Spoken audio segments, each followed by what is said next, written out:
مسا يا حلوين، عاملين ايه؟ اللهم صل وسلم وبارك على سيدنا محمد وعلى آله وصحبه وسلم. هنعمل مع بعض النهارده تنظيفه سريعه كده. المفروض ده انا عاملاه كوفي كورنر، انا ما عنديش كوفي كورنر فانا عامله ده في المطبخ كده كوفي كورنر. فهننضفه مع بعض ونرتبه. بص شايفين الدهون عامله ازاي متراكمه ورا البراطيم. وفي انا رشه بودره في ارضيه الخشب، فهنمسح كل ده مع بعض وهنرتبهم برضو مع بعض، حاجة تشجيعية كده.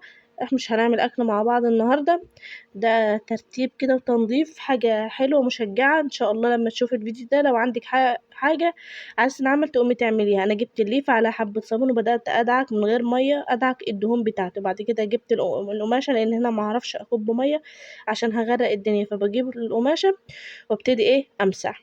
انا الاول شلت البودرة بمنديل هاندي، وبعد كده منديل يعني ورق، 2 ورا بعض مسحت بيهم و... وبس مسحت. وبعد كده مسحت بقماشة مبلولة. هنا بقى كنت شلت اصلا القماشة اللي كانت محطوطة، وقلت اما اقطع اما افرش كده اتوفرت عندي الحتة دي، فقلت اما اعمل منها حتة لل... للرف، لان بقى الرفين التانيين نحط عليهم بس ما كانش فيه، فكنت حاطة قماشة هنا بس اهو. ببدأ بقى اظبطها واسويها على قد الحتة بس بالظبط اللي انا هحط فيها، وابدأ بقى ارص البراطيم بتاعتي تاني اللي انا هعملها. هبتدي ارص واشيل واحط لحد ما اوصل للشكل اللي يريح لي عيني واللي يبسطني واللي انا مبسوطة بيه. بس اشيل ده واحط ده وارجع ده كده يعني. لو وصلت لحد هنا من الفيديو اعمل لايك للفيديو واشترك معانا في القناة لو انت مش مشترك. اللايك بتاعك بيرفع الفيديو، هو ما بيدينيش فلوس بس بيرفع الفيديو، بيخلي غيرك يشوف. فبالله لو وصلت الفيديو لحد هنا اعملي لايك. بس هنا كنت خلصت خلاص اول رف، هبدأ بقى اطلع تاني رف. هنا ابتدي ارص. هنا كنت هشيل المج ده بس انا ساندة بيه الرف اللي فوقه فكان هيقع، فمعرفتش اشيله، وكده كده واقع في الاخر يعني. مسحت كده من على الوش.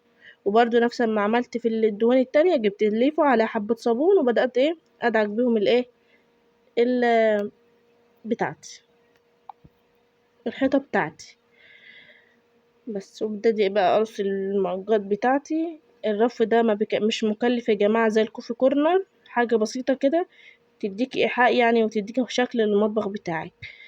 بس خلصنا تاني رف كمان وزي الفل، نروح على تالت رف. هنا كنت مسحته وعملته بس الكاميرا ما كانتش بتصور، ف عملته بقى مرة الكاميرا. الحرف اللي باين على ايدك الشمال ده الرف بتاع الطباق، هننضفه برضو مع بعض دلوقتي. الفيديوهات يا جماعة، الفيديو ده عامل شبه اللي هو الفيديوهات الصينية والكورية اللي هما بينضفوا التنظيف، والستات اللي بتحب ترتب والحاجات دي، ده حاجة شبهه كده بس على قدنا يعني مصري. هنا جبت الرف بقى بتاع الطباق بتاعتي وهبتدي برضو امسح فيها. مش هنزل كله واكركب على نفسي، لا همسح حتة بحتة كده.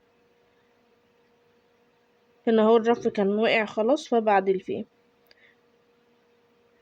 هنا في بقعة دهون فبحاول اطلع على قد ما اقدر.